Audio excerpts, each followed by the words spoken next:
With us now, human rights defenders are warning that there may be a well-calculated scheme to derail the ongoing campaign against female genital mutilation (FGM). Despite a significant decline in FGM over the years, some communities are medicalizing the practice in what is seen as a desperate attempt to circumnavigate the law and keep the retrogressive practice alive. As Sarafina Robi now reports, questions now abound as to whether FGM can indeed be eradicated by the year 2030 in the wake of this new challenge.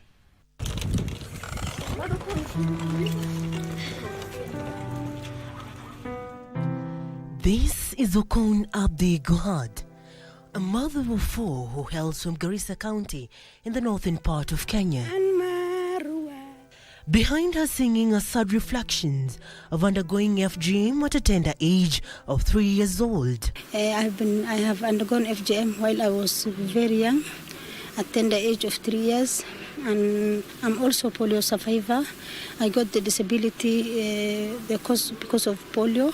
Being disabled due to polio, her family will distance itself from her. When I was young and growing in that boarding school, I thought I don't have parents, I don't have relatives because I have been there alone. Nobody visits me in boarding school. Her story mirrors that of other disabled girls at her native home. Walikuwa wanafichwa huko ndani, wanaambiwa wazazi wanasema hawa kwa vile hawatembei hawaendi mahali, wao ndio walikuwa kwanza wanafanyiwa sana hiyo ukeketaji, na haikusema kwa dini, na si lazima saizi hiyo ukeketaji iendelee kwa community yetu. Giving birth was an uphill task for Okon. Ukiwa unapata periods ni shida, ukiwa unazaa ni shida, tena after ukizaa pia kuna mashida nyingi unapitia. Most women in the northern part of Kenya, like Okon, face the same challenge, but unlike her, have to undergo de-infibulation. There will be what we call de-infibulation, which is the opening up of that, external genitalia that's been sewn together. When it is opened up, the right thing to do is to leave it open. But you will find that in a clinical setup, the woman can be sewn back together again so that she goes back to how she was. With the prohibition of the FGM Act 2011, new ways emerged to circumvent the law, including medicalization of FGM. This is a situation whereby it is a healthcare provider who is actually performing FGM, so it is distinguished from traditional FGM.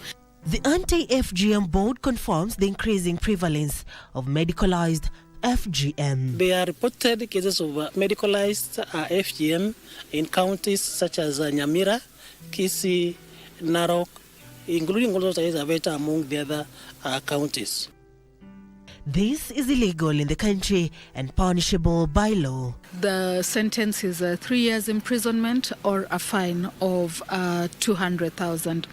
For a child under the Children's Act, the fine is 500,000, but imprisonment is still 3 years.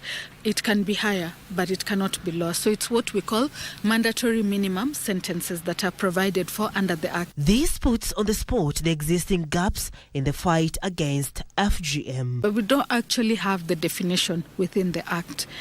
But it's also a challenge that we just have one blanket sentence. There's no healthcare provider who is trained to cut. So what they're doing is very unprofessional, it's unethical. With the goal set to eradicate FGM by 2030, the anti-FGM civil society organizations are at the forefront of ensuring this is attained. Bring together about 82 organizations as we speak who are now members of this network. The network gives the survivors a safe space to come and talk about themselves, to come and discuss issues that have been affecting them. Last week kule Meru kuna wasichana bado pia walikuwa wanapelekwa kufanya ukeketaji. Kwa hivyo hili ni jambo ambalo bado linaendelea hapa Kenya, na kupitia muungano huu itakuwa rahisi kwetu kuweza kuhamasisha jamii. Kama sisi new generation, si pia tunafaa tukuwe na our own kind of means, our own cultures. So why don't you now leave the other cultures in Zimbabwe and to embrace this new one and to come na zile new? Even though the general FGM prevalence rates have declined to 15% from 21% according to the KDHS report, there's an increase in medicalized FGM across the years for females between 15 to 49 years of age at the rate of 14.7% and 19.7% for 14 years and below, posing a great danger of clawing back on gains achieved.